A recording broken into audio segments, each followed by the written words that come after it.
हरे कृष्णा। तो आज हम लीला पुरुषोत्तम भगवान श्री कृष्ण पुस्तक से अध्याय 31 प्रारंभ करने जा रहे हैं। गोपी गीत। एक गोपी बोली, हे कृष्ण, जब से आपने इस व्रज भूमि में जन्म लिया तब से प्रत्येक वस्तु धन्य लगती है।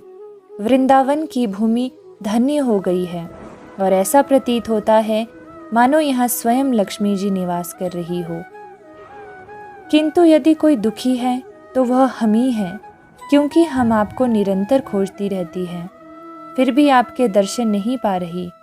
हमारा जीवन आप पर ही आश्रित है, अतः हमारी प्रार्थना है कि आप पुनः हमारे पास आ जाएं। अन्य गोपी बोली, हे प्रिय कृष्ण, आप उस कमल फूल के भी प्राण हैं जो शरद ऋतु की स्वच्छ वर्षा के द्वारा निर्मल सरोवर के जल में खिलता है। यद्यपि कमल फूल दिखने में इतने सुंदर है, किंतु आपकी कृपा कटाक्ष के बिना वे मुरझा जाते हैं। इसी प्रकार आपके बिना हम भी मरणासन हैं। वस्तुतः हम ना तो आपकी पत्नियां हैं और ना दासियां।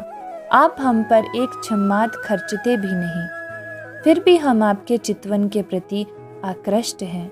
अतः यदि हम आपकी चितवन पाए बिना मरती हैं तो आप ही हमारे मृत्यु के लिए उत्तरदायी होंगे। स्त्रियों का वध महान पाप है, और यदि आप हमें देखने नहीं आते और हम मरती है तो आपको इस पाप का फल भोगना पड़ेगा। अतः कृपा करके हमें देखने आ जाइए। आप यह ना सोचें कि केवल अस्त्र शस्त्र से ही कोई मारा जा सकता है। हम तो आपके अभाव में भी मारी जा रही हैं। आपको सोचना चाहिए कि आप स्त्रियों के वध के लिए उत्तरदायी हैं। हम आपके प्रति सतत कृतज्ञ हैं, क्योंकि आपने हमारी कई बार रक्षा की है। आपने यमुना के विषैले जल से, कालिया सर्प से, बकासुर से, इंद्र की मूसलाधार वर्षा तथा कोप से, दावाग्नि से तथा अन्य अनेक घटनाओं से हमें बचाया है। आप सबसे महान तथा सर्वशक्तिमान हैं। आपने हमें अनेक संकटों से बचाया, किंतु हमें आश्चर्य हो रहा है कि इस अवसर पर हमारी उपेक्षा क्यों कर रहे हैं। हे सखा, हमें भली भांति ज्ञात है कि आप माता यशोदा अथवा नंद महाराज के पुत्र नहीं हैं। आप तो श्री भगवान तथा समस्त जीवों के परमात्मा हैं।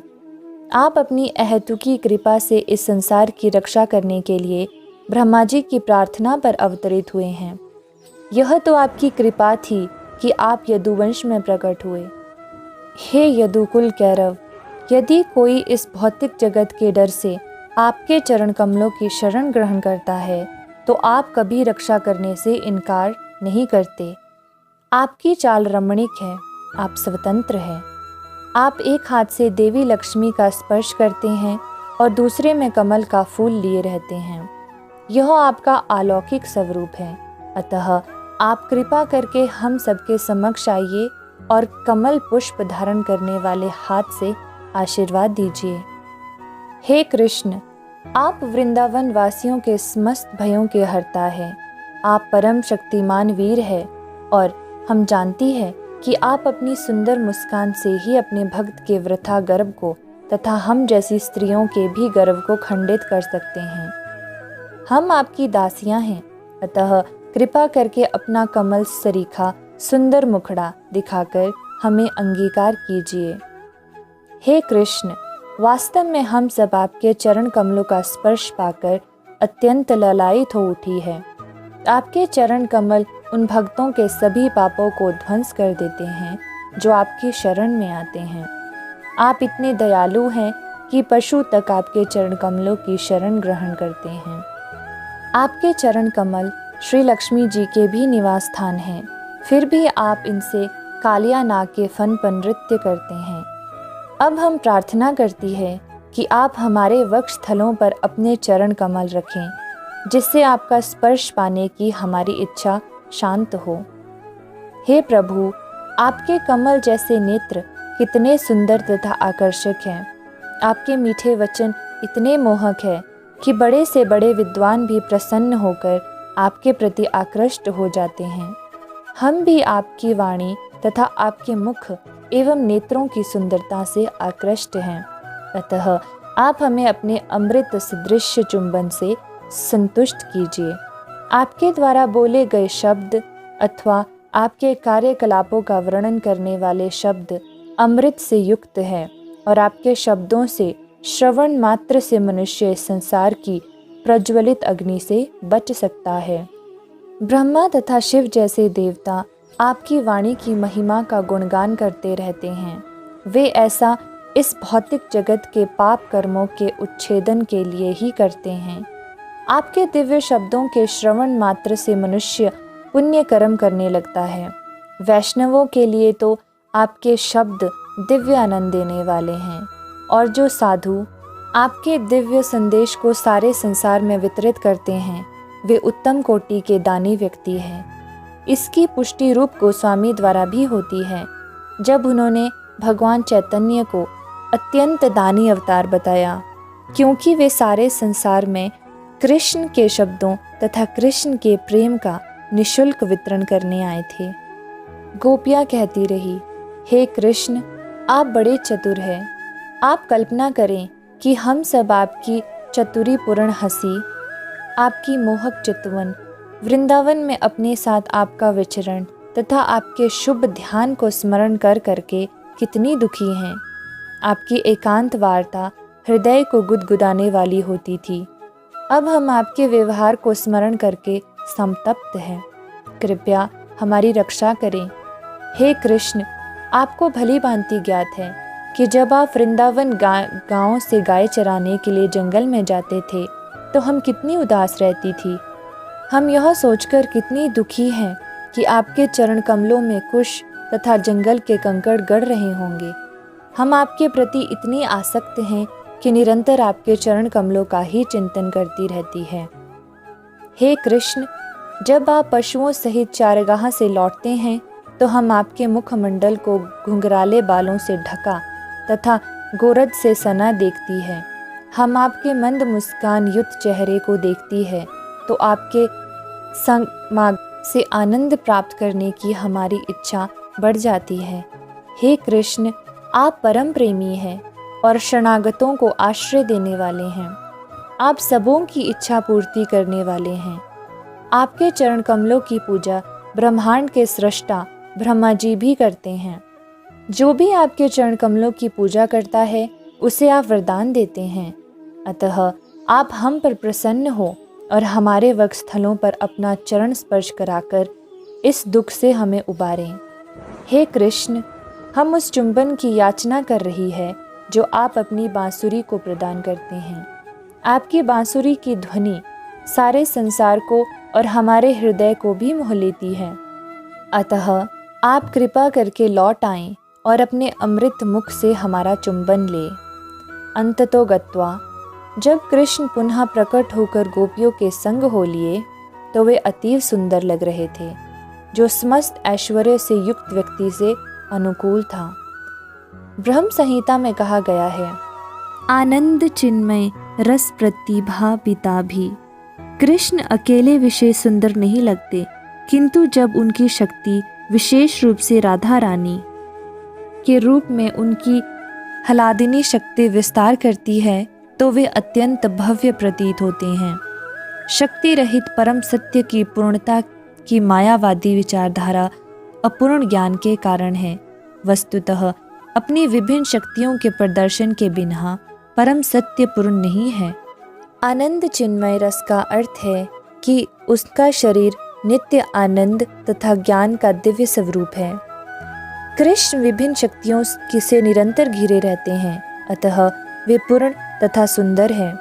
हमें ब्रह्म संहिता तथा स्कंद पुराण से पता चलता है कि कृष्ण निरंतर हजारों लक्ष्मियों से घिरे रहते हैं। ये गोपियाँ लक्ष्मियाँ ही हैं जिनके साथ कृष्ण यमुना के तट पर हाथ में हाथ डालकर घूमते थे। स्कंद पुराण के अनुसार हजारों गोपियों में से 16,000 गोपियाँ प्रमुख हैं और उनमें से भी 108 गोपियाँ विशेष रूप से विख्यात हैं। इन 108 में से भी 8 अत्यधिक प्रधान हैं। इन 8 में से राधा रानी तथा चंद्रावली प्रमुख है और इन दो गोपियों में से राधा रानी सर्वोपरि है। जब कृष्ण ने यमुना तट पर स्थित जंगल में प्रवेश किया तो चांदनी से सारा अंधकार दूर हो गया। ऋतु के अनुकूल कुंद तथा कदम्ब फूल रहे थे और मंद वायु उनकी सुगंध को फैला रही थी। सुगंधी को मधु समझकर वायु के साथ मधुमक्खियां भी मंडरा रही थी। गोपियों ने बालू को बार बार बराबर किया और उसके ऊपर वस्त्र रखकर कृष्ण के बैठने के लिए गुदगुदा आसन तैयार कर दिया। वहां पर जितनी गोपियां एकत्र थी वे सब वेदांती थी। पूर्व जन्म में भगवान रामचंद्र के अवतार के समय ये वैदिक विद्वान थी जिन्होंने माधुर्य प्रेम में भगवान रामचंद्र के सानिध्य की इच्छा की थी। रामचंद्र जी ने उन्हें वर दिया था कि वे भगवान कृष्ण के अवतार की परीक्षा करें, वे ही उनकी इच्छाओं की पूर्ति करेंगे। कृष्ण के अवतार के समय इन वैदिक विद्वानों ने वृंदावन में गोपियों के रूप में जन्म लिया और अपने पूर्व जन्म की इच्छा पूर्ति के लिए तरुण गोपियों के रूप में उन्हें कृष्ण का सानिध्य प्राप्त हुआ। उनका चरम मंतव्य प्राप्त हो चुका था और वे इतनी प्रसन्न थी कि उन्हें और किसी वस्तु की इच्छा नहीं रह गई थी। इसकी पुष्टि भगवत गीता में हुई है। यदि किसी को श्री भगवान प्राप्त हो जाते हैं तो फिर उसे किसी प्रकार की इच्छा नहीं होती। जब गोपियों को कृष्ण की संगति प्राप्त हो गई तो उनके सारे दुख दूर हो ही गए। साथ ही कृष्ण के अभाव में जितना विलाप था उससे मुक्ति मिल गई। उन्हें लगा कि उन्हें किसी प्रकार की इच्छा नहीं है। कृष्ण की संगति से परम तुष्ट होकर उन्होंने भूमि पर अपने वस्त्र फैला दिए। ये वस्त्र रेशमी थे और उनके वक्ष स्थलों पर लेपित लाल कुमकुम के सने थे। उन्होंने बड़ी सावधानी से कृष्ण के लिए आसन बिछाया। कृष्ण तो उनके जीवन धन थे, अतः उन्होंने उनके लिए अत्यंत सुखदायक आसन बनाया। गोपियों के बीच आसीन कृष्ण अत्यंत सुंदर लग रहे थे। यद्यपि शिव, ब्रह्मा, यहाँ तक कि शेष तथा अन्य बड़े बड़े योगी अपने अंतकरण में कृष्ण का ध्यान धरते हैं, किंतु यहाँ पर गोपियाँ साक्षात कृष्ण को अपने समक्ष अपने वस्त्रों पर आसीन देख रही थी। गोपी समाज में कृष्ण अत्यंत सुंदर लग रहे थे। गोपियाँ तीनों लोक की सर्वाधिक सुंदर रमणियाँ थी और वे कृष्ण के चारों ओर समवेत थी। यहाँ यह प्रश्न किया जा सकता है कि कृष्ण इतनी गोपियों के मध्य आसीन होकर भी किस प्रकार अकेले थे। इस श्लोक में एक महत्वपूर्ण शब्द है ईश्वर। जैसा कि भगवत गीता में कहा गया है, ईश्वर सर्वभूतानाम। ईश्वर जन जन के हृदय में स्थित परमात्मा का सूचक है। कृष्ण ने भी गोपियों की मंडली में परमात्मा रूप में अपनी इस शक्ति का प्रदर्शन किया। कृष्ण प्रत्येक गोपी के निकट आसीन थे, किंतु दूसरी गोपियों से अलक्षित थे। कृष्ण गोपियों पर इतने दयालु थे कि उनके हृदय में विराजमान होकर योग ध्यान में अवगम्य होने के बजाय वे गोपियों के निकट आसीन थे। अपने आप को बाहर आसीन करके उन्होंने गोपियों पर विशेष कृपा की, क्योंकि वे सारी सृष्टि की चुनी हुई सुंदरियां थीं। अपने प्राण प्यारे को पाकर गोपियां अपनी बाहें मटकाने लगी और अपना क्रोध छिपाकर हंसने लगी। कुछ गोपियां उनके चरण कमलों को अपनी गोद में लेकर सहलाने लगी और हंस हंसकर उनका क्रोध इस प्रकार प्रकट करने लगी, हे कृष्ण, हम वृंदावन की सामान्य स्त्रियां हैं और वैदिक ज्ञान के विषय में अधिक नहीं जानती कि क्या सही है और क्या गलत। अतः हम आपसे प्रश्न कर रही हैं और आप परम विद्वान हैं, अतः आप सही सही उत्तर दे सकते हैं। हम देखती हैं कि प्रेमी मनुष्य की 3 श्रेणियां हैं। एक श्रेणी तो केवल प्रेम ग्रहण करती है, दूसरी अनुकूल होकर प्रतिदान करती है, भले ही प्रेमी का विपरीत हो, और तीसरी ना तो अनुकूल होती है न प्रतिकूल। अतः आप इन तीनों में से किसे पसंद करते हैं या किसे सत्य मानते हैं? प्रत्युत्तर में कृष्ण ने कहा, सखियों, जो लोग प्रेम व्यापार में केवल प्रतिदान करना चाहते हैं वे व्यापारी तुल्य है। वे उतना ही देना चाहते हैं जितना उन्हें प्राप्त होता है। अतः यहाँ पर प्रेम का प्रश्न ही नहीं उठता। यह तो मात्र व्यापार है और आत्म केंद्रित होता है। दूसरी श्रेणी के लोग श्रेष्ठ हैं, जो दूसरे पक्ष से विरोध पाने पर भी प्रेम करते हैं, भले ही उनमें रंच भर प्रेम ना हो, किंतु वे व्यापारियों से श्रेष्ठ हैं। जब माता पिता अपनी संतान को उनकी उपेक्षा के बावजूद प्रेम करते हैं, तो वह एक निष्ठ प्रेम है। तीसरी श्रेणी के लोग ना तो प्रतिदान करते हैं, ना उपेक्षा। उनकी दो उपश्रेणियां हैं। एक आत्मतुष्ट रहती है, जिसे किसी के प्रेम की आवश्यकता नहीं है। ये लोग आत्माराम कहलाते हैं, अर्थात वे भगवान के विचारों में ही लीन रहते हैं। अतः उन्हें इनकी परवाह नहीं रहती कि कोई उन्हें प्रेम करता है अथवा नहीं। किंतु दूसरी उपश्रेणी कृतघ्नों की है। ये लोग अपने गुरुजनों के प्रति विद्रोह करते हैं। उदाहरणतः, एक पुत्र अपने प्रिय माता पिता से सारी वस्तुएं प्राप्त करके भी कृतघ्न होकर प्रतिदान नहीं करता। इस श्रेणी के लोग सामान्यतः गुरु दृढ़ कहलाते हैं, जिसका अर्थ है कि वे अपने माता पिता अथवा गुरु की कृपा प्राप्त करके भी उनकी उपेक्षा करते हैं। इस प्रकार कृष्ण ने गोपियों के उन प्रश्नों का भी उत्तर दे दिया जो अप्रत्यक्ष रूप में उनसे संबंधित थे कि उन्होंने गोपियों के व्यवहार को ठीक से नहीं समझा। उत्तर में कृष्ण ने कहा कि भगवान रूप में वे आत्मतुष्ट आत्माराम हैं, उन्हें किसी के प्रेम की आवश्यकता नहीं है। किंतु साथ ही उन्होंने यह भी कहा कि वे कृतघ्न नहीं हैं। कृष्ण ने आगे कहा, सखियों, कदाचित मेरे शब्दों तथा कार्य से तुम्हें पीड़ा पहुंची हो, किंतु तुम्हें ज्ञात हो कि कभी कभी मैं अपने प्रति भक्तों द्वारा किए गए कार्यों का प्रत्युत्तर नहीं देता। ऐसा लगता है कि मेरे भक्त मुझ पर अत्यधिक आसक्त हैं, किंतु कभी कभी मैं ठीक से उनके भावों का प्रत्युत्तर नहीं देता, जिससे मेरे प्रति उनका प्रेम और बढ़े। यदि मैं सरलता से उपलब्ध हो जाऊं, तो वे सोच सकते हैं कि कृष्ण कितने सर्वसुलभ है। अतः मैं कभी कभी उत्तर नहीं देता। यदि किसी पुरुष के पास धन ना हो, किंतु कुछ काल बाद यदि वह कुछ संपत्ति संचित कर ले और तब यह संपत्ति नष्ट हो जाए, तो वह इस नष्ट हुई संपत्ति का चिंतन 24 घंटे करता है। इसी प्रकार अपने भक्तों के प्रेम को बढ़ाने के उद्देश्य से कभी कभी मैं उनसे ओझल हुआ प्रतीत होता हूँ और वे मुझे भुलाने के बजाय मेरे प्रति अपनी प्रेमानुभूति बढ़ा देते हैं। प्रिय सखियों, तुम कभी यह मत सोचना कि मैं तुम्हारे साथ सामान्य भक्तों जैसा व्यवहार करता रहा हूँ।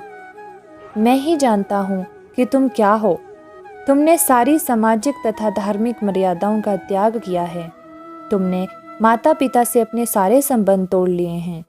तुम सामाजिक बंधनों तथा धार्मिक मर्यादाओं की परवाह ना करके मेरे पास आई और मुझे प्यार किया। अतः मैं तुम लोगों का अत्यंत कृतज्ञ हूँ। इसीलिए मैं तुम्हें सामान्य भक्तों के रूप में नहीं मानता। तुम यह मत सोचो कि मैं तुमसे दूर था, मैं तुम्हारे पास ही था। मैं तो यही देख रहा था कि मेरी अनुपस्थिति में तुम मेरे लिए कितनी चिंतित रहती हो। अतः कृपा करके मुझ में दोष ना निकालो। चूंकि तुम लोग मुझे इतना प्रिय मानती हो, अतः यदि मैंने कोई त्रुटि की भी हो तो मुझे क्षमा कर दो। मैं तुम्हारे अविरत प्रेम से उन्नत नहीं हो सकता, चाहे मैं कितने ही जन्म क्यों ना लूं। तुम्हारे ऋण से उरण होना या तुम्हारे प्रेम के प्रति कृतज्ञता प्रकट कर पाना असंभव है। अतः तुम लोग अपने पुण्य कर्मों से संतुष्ट हो। तुम लोगों ने मेरे प्रति आदर्श अनुराग का प्रदर्शन किया है और सामाजिक बंधनों से उत्पन्न सारी कठिनाइयों को पार किया है। कृपया अपने आदर्श चरित्र से प्रसन्न हो, क्योंकि तुम्हारे ऋण को चुका पाना मेरे लिए संभव नहीं है। वृंदावन के भक्तों द्वारा प्रकट यह आदर्श भक्ति भाव भक्ति का विशुद्धतम रूप है। प्रामाणिक शास्त्रों का आदेश है कि भक्ति को अहेतुकी तथा अप्रतिहत होना चाहिए।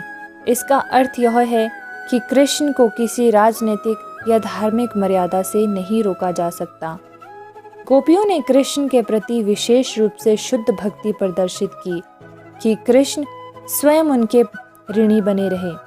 भगवान चैतन्य ने कहा है कि वृंदावन में गोपियों द्वारा प्रदर्शित भक्ति भगवान तक पहुँचने की अन्य समस्त विधियों को लांघ जाती है। इस प्रकार लीला पुरुषोत्तम भगवान श्री कृष्ण के अंतर्गत गोपी गीत शीर्षक 31वें अध्याय का भक्ति वेदांत तात्पर्य पूर्ण हुआ। हरे कृष्ण कृष्ण कृष्ण हरे हरे, हरे राम राम राम हरे हरे।